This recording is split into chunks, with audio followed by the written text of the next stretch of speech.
Bonjour tout le monde. Donc, on va commencer à regarder ici le capteur de température DS18B20.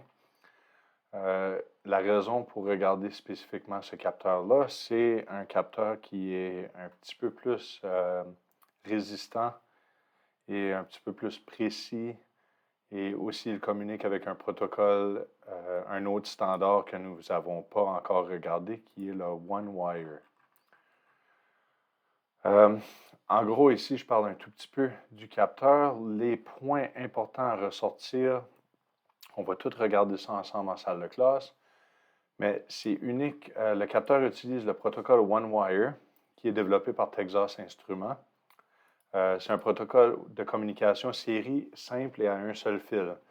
La caractéristique du protocole OneWire est qu'il permet de connecter plusieurs périphériques sur un seul bus ou fil de données, simplifiant ainsi le câblage. Donc, je vous fais un exemple. Ici, capteur DS18B20, il ressemble à ça. Il est aussi disponible sur le format TO92 qui ressemble à un transistor standard. Donc, le DS18B20 est disponible sur ce format-là. En gros, le protocole OneWire, on va avoir notre microcontrôleur. On n'oublie pas de le relier à la masse. Et l'alimentation, VCC. Ici, ça va être D-in, une broche numérique entrée numérique. Et j'ai mon capteur DS ici. Le capteur DS va être raccordé à la masse et au VCC. Et il va communiquer sur le bus. Mais la beauté de ça, c'est que je peux avoir plus qu'un capteur du même type sur le même bus de communication. Comme ceci, les deux sont adressables. Donc, on va dire, leurs adresses sont un petit peu plus complexes que ça. C'est des numéros de série, mais pour donner une idée, j'ai 1 et 2 en hexadécimal. Nos capteurs peuvent être connectés de cette méthode-là. Quelque chose d'autre aussi qui est différent, on va voir dans le document dans un petit instant, mais on peut avoir notre microcontrôleur, VCC, la masse, notre broche numérique et notre capteur DS. Il peut être connecté simplement comme ça avec un fil qui sert d'alimentation plus data. Dans l'autre configuration ici, l'alimentation, data. La méthode qu'on va utiliser va être la méthode avec le VCC. On va intégrer ça avec un Arduino Nano 33 IoT directement sur la petite plaquette de prototypage. Cette méthode-là, elle est disponible dans la fiche technique. Si vous êtes curieux d'expérimenter avec, allez regarder la fiche technique. Le lien, il est ici dans le document. Donc, c'est ça. J'ai expliqué qu'ils ont des adresses uniques. Ils sont programmés en usine. Donc, c'est programmé et puis après ça, ça va toujours être la même adresse pour ce capteur-ci. Mais si on serait pour prendre ce capteur-ci, il n'a pas la même adresse que celui-ci. Ici, on voit certains capteurs OneWire, comme cet exemple, est capable d'être alimenté en mode parasite. Donc, ça, c'est qu'est-ce que j'avais ici à la caméra, alimenté en mode parasite, comme ça. Il va prendre son alim et son data de la même broche. Un fil, OneWire. Ça peut être comparé avec le protocole I2C. Pour comparer les similitudes, en gros, si on regarde le petit diagramme que j'ai ici, je vais zoomer. Le protocole I2C, le protocole OneWire, les deux fonctionnent sur le même principe de contrôleur périphérique. Donc, ici, contrôleur périphérique. Ici, que ça serait communication I2C. On a notre VCC, notre ground. On a SDA, SCL. Et puis, on aurait notre périphérique, on va dire device. Ça, c'est notre périphérique. Donc, les deux sont sur l'architecture contrôleur périphérique. Ce n'est pas comme le protocole UART ou Serial, comme j'aime l'appeler. Ça, c'est vraiment un système protocole avec un contrôleur principal qui est capable de communiquer avec plusieurs appareils sur le même bus. Donc, c'est un système contrôleur périphérique, les deux. Les deux ont des périphériques adressables. Les deux bus accommodent plusieurs périphériques sur les mêmes fils. Maintenant, voici les distinctions. Horloge et data, oui, deux fils séparés pour les I2C. On a SDA qui est Serial Data, puis on a SCL qui est Serial Clock. Data, horloge. Dans le protocole OneWire, c'est un fil combiné pour les deux. L'alimentation, I2C, c'est obligatoirement un fil désigné. Le protocole OneWire, il y a les deux possibilités. Le protocole désigné, le fil désigné pour l'alimentation ou l'alimentation par mode parasite. Ça, c'est les deux branchements. Ça, c'est l'alimentation par mode parasite. Ça, c'est l'alimentation par alimentation externe. Ça figure dans la fiche technique. Un petit peu d'explication. On va tout regarder ça en classe. Quand j'ai fait mon beau petit dessin ici, le boîtier TO92, on peut voir ici à l'écran le DS18B20 dans le boîtier TO92. Voici le pinout, broche 1, broche 2, broche 3. Et puis, broche 1, c'est le ground, qui est la masse. Broche 2, c'est le data. Broche 3, c'est le VCC. Si on regarde, c'est pour ça que j'ai mis les couleurs ici. Si on regarde sur les capteurs qui ont déjà le fil intégré, ground, le fil noir, le fil rouge, c'est notre VCC, le fil jaune, c'est notre data, comme l'implique mon document ici. Ça, c'est un branchement simple. J'ai oublié d'aller chercher des résistances. Je devrais creuser pour une résistance de 4,7 kΩ. C'est ça. La résistance de rappel à la source est nécessaire. Sous le mode d'expérimentation qu'on va faire, il y a des chances que ça ne cause pas de problème. Mais si ça ne fonctionne pas, je vais ajouter une résistance. Aussi simple, voici un exemple du branchement avec plusieurs capteurs branchés sur le même bus. Prenez note que des différents exemples de branchement, plus spécifiquement le deuxième diagramme ici. On peut voir qu'on utilise plusieurs branchements, plusieurs capteurs sur le même bus.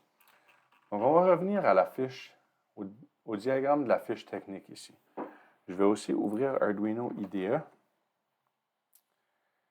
Et on va commencer notre branchement. Donc, dans mon diagramme ici, j'ai utilisé la broche numérique 2. Et je vais recopier ça pour... je ne vois plus mon studio. Je vais recopier ça pour mon branchement DS18B20 à mon Nano 33 IoT. Je vais également aller chercher le pinout. Donc, Nano 33 IoT pinout. Je vais mettre ça à l'écran et puis OBS Studio, je vais baisser la caméra. Bon, je ramasse le diagramme ici, je suis très familier avec. Je devrais descendre dans la page de documentation sur le site Arduino et voilà. Un petit zoom.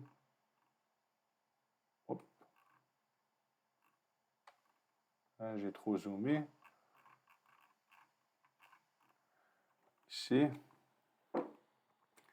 Donc, les broches que je vais avoir besoin, c'est le ground. Les grounds sur le Nano 33 IoT sont... la caméra ne va pas être focusée, mais c'est les deux broches qui sont en blanc. Donc, ça, c'est facile à trouver. Qu'est-ce qu'il me reste à trouver? C'est mon alimentation. Le capteur DS18B20, je crois qu'on va le brancher sur 3.3 volts. Donc, je vais utiliser la broche ici, V3.3, et la broche numérique 2 qui est à côté du ground ici. Donc, je vais faire le branchement. peut-être zoomer un tout petit peu. Comme ça. OK. OK. Donc, j'ai zoomé un petit peu. Le noir, c'est le ground. Il va aller ici, dans ma plaquette. Le jaune, c'est le signal. Il va aller juste à côté du ground dans la plaquette. Là, j'ai un petit problème, c'est que les fils, les connecteurs ne sont pas isolés, donc je dois faire attention qu'ils ne se court-circuitent pas. Je peux peut-être prendre un tout petit bout de papier et le mettre entre les deux comme ça. Et le troisième va au V3.3, qui est la deuxième broche de ce côté ici. Comme ça. Donc, mon capteur est branché. Maintenant, on va retourner à l'IDE Arduino. On ne juge pas. Mon IDE n'est pas à jour, c'est correct. Donc, je vais aller... Oh, mauvais écran, ici. Exemple. Donc, j'ai-tu la librairie OneWire? Ici, Dallas Temperature pour le DS18B20. Ici, je peux voir, il y a le démo avec 2 pins. Moi, je cherche juste le démo simple. Qu'est-ce que ça va prendre, ça? Ça va prendre que vous installez les bibliothèques nécessaires. Dans ce cas ici, si on recherche DS18B20, il y a une bibliothèque spécifiquement pour ça, ici. Mais moi, j'utilise la bibliothèque Dallas Temperature, qui inclut plusieurs autres appareils disponibles sur le protocole OneWire. Aussi, je crois qu'on va avoir besoin de la librairie onewire.h. Donc, OneWire, ici, c'est celle-là, elle n'est pas à jour. Je ne vais pas toucher pour l'instant, mais je vais la mettre à jour après, je vous promets. Donc, ça ici, ça c'est le sketch exemple. Si on regarde un petit peu, DataWire est branché sur port 2 sur le microcontrôleur. C'est bon, on pourrait le changer ici si on voulait. Ici, je crée l'instance de mon capteur. Et en gros, c'est ça. Ça va communiquer avec le moniteur série. Je crois qu'on va être obligé d'aller chercher l'adresse, le numéro de série du capteur. Donc, ça se peut que ça nous prenne un deuxième sketch. On va commencer par essayer celui-ci. Si on n'a plus d'un appareil, les adressages vont être obligatoires. Donc, j'ai branché mon microcontrôleur. Je vais pousser le code. Je n'ai même pas choisi. Ici. Je reviens quand ça a terminé. Bon, et le code a terminé de pousser. On peut voir Requesting Temperature Done. Error could not read temperature data. Qu'est-ce qui est la raison pour ça? Bon, je vais commencer. Je vais resetter mon microcontrôleur. On va voir qu'est-ce qu'il nous dit pendant son setup. Fini. Si je retourne dans les exemples pour la bibliothèque, je vais aller voir pour la bibliothèque OneWire ici. Ah, 18P20.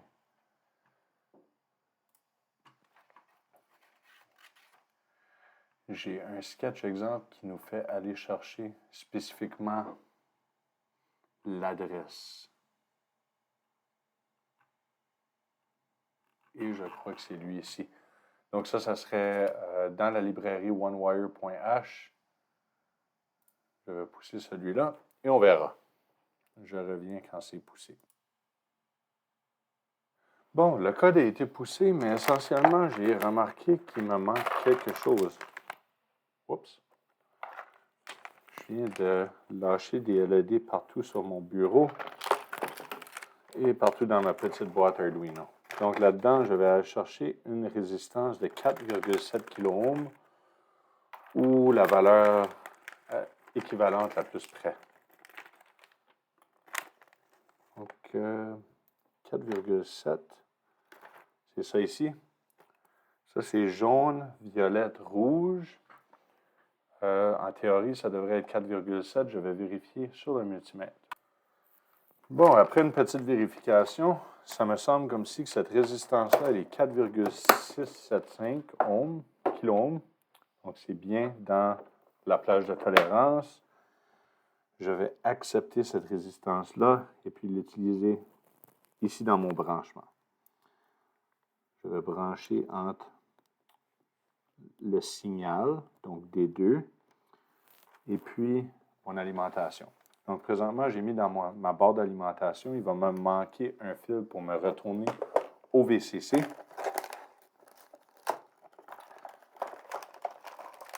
Donc,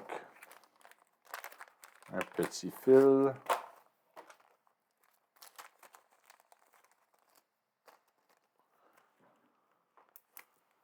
Un petit fil. Comme ça. D'un côté sur le VCC et l'autre dans les barres d'alimentation. Donc, si je vais ici, je reset mon microcontrôleur. Qu'est-ce qui se passe à l'écran? Il ne trouve pas les adresses.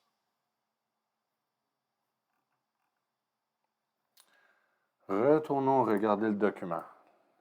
Le standard de débogage. Qu'est-ce qui me manque ici? J'ai aussi inclus un petit vidéo ici, mais c'est pas ça. On a besoin des deux bibliothèques, ça je vous ai mentionné.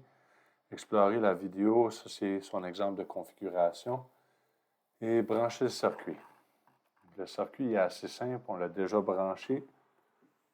Je veux faire sûr que tout est bien sur les bonnes broches.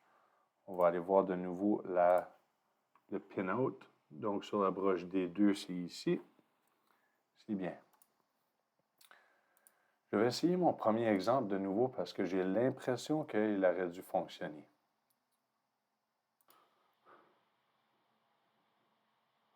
Bon, donc pour une raison étrange, je crois avoir réglé le problème. On va arrêter le scroll ici. On peut voir température pour device 1 est de 24,5 degrés. Présentement, c'est le premier sketch. Initialement, j'avais été ici dans les exemples de Dallas. J'avais choisi Simple. Il y a aussi Single ici qui nous permet d'avoir l'adresse. Donc, si on irait chercher Single et je pousse ce code-là à la place, qu'est-ce qui va nous revenir au moniteur série? Ça va être l'adresse du device. Et vous allez voir ça bientôt.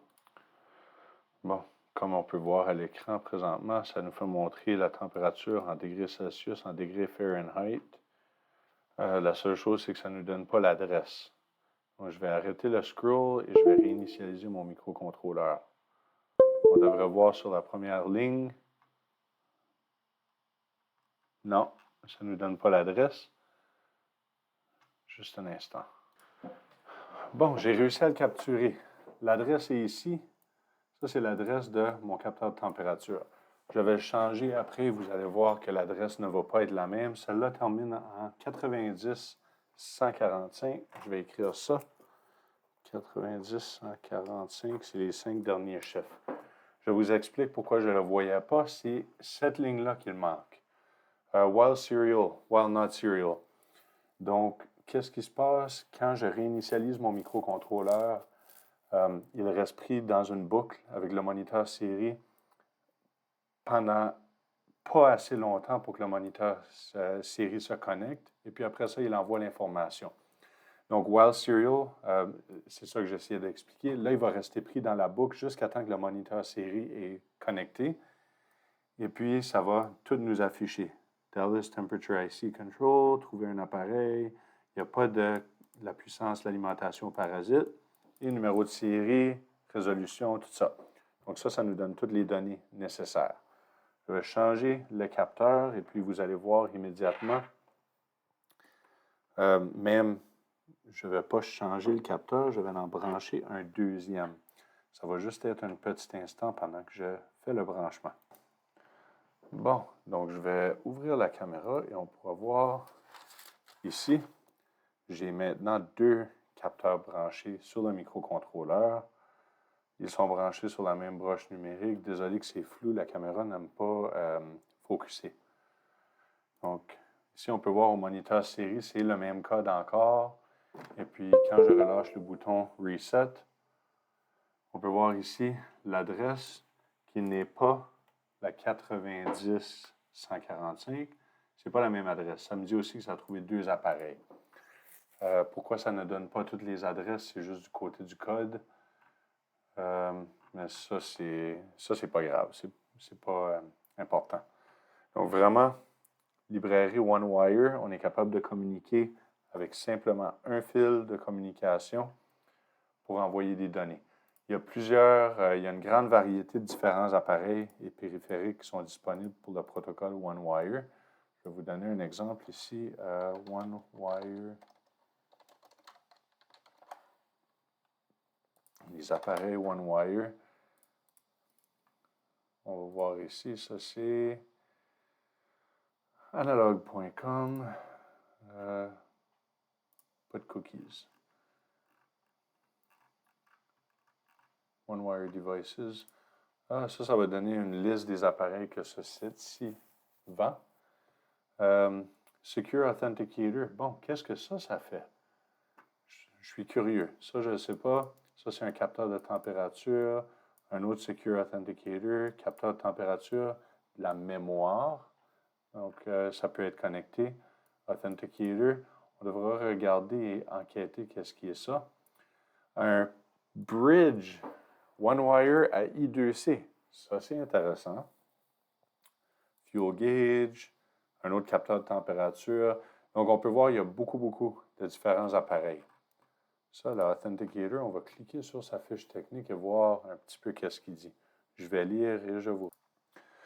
Bon, en gros, sans être expert dans le domaine, ça me semble comme si que c'est un EEPROM qui peut être utilisé pour de l'encryption. So, si vous êtes curieux, allez fouiller.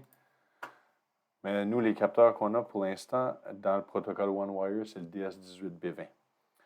Donc, je vous invite à créer ces branchements-là. Et puis, on souhaite que vous ne rencontrez pas les mêmes problèmes que moi. Je vous recommande d'utiliser le code ici, single, ou utiliser l'autre code, simple. Et puis, si vous utilisez le code single, faire sûr d'insérer cette ligne-là, while not serial, directement après serial begin. Sinon, on va perdre des données. Donc, vous pouvez commencer là-dessus, suivre les étapes. Et s'il y a d'autres choses, n'hésitez pas. Au revoir.